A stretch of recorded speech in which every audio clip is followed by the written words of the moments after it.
देवेंद्र फडणवीसांना जपानच्या कोयासन विद्यापीठाकडून आज मानद डॉक्टरेट पदवी प्रदान होणार आहे। महत्त्वाची बातमी आपण बघतोय। उपमुख्यमंत्री देवेंद्र फडणवीसांना जपानच्या कोयासन या विद्यापीठाकडून आज मानद डॉक्टरेट पदवी प्रदान होणार आहे।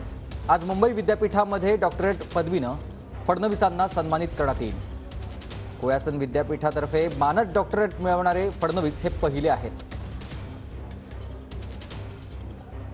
तर जपानच्या विद्यापीठाकडून फडणवीसांचा गौरव केला जातोय। ग्राफिक्सच्या माध्यमातून आपण बघूयात।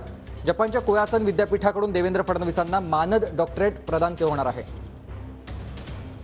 जपानच्या कोयासन विद्यापीठातर्फे मुंबई विद्यापीठात आज फडणवीसांचा गौरव केला जाईल। पायाभूत सुविधा, औद्योगिक विकास, जलसंधारण, सामाजिक समानतेसाठी त्यांच्या कार्याबद्दल हा गौरव होणार आहे। कोयासन विद्यापीठातर्फे मानद डॉक्टरेट मिळवणारे फडणवीस पहिले व्यक्ती आहेत। 120 वर्षांच्या इतिहासात कोयासन विद्यापीठाकडून प्रथमच मानद डॉक्टरेट प्रदान होणार आहे।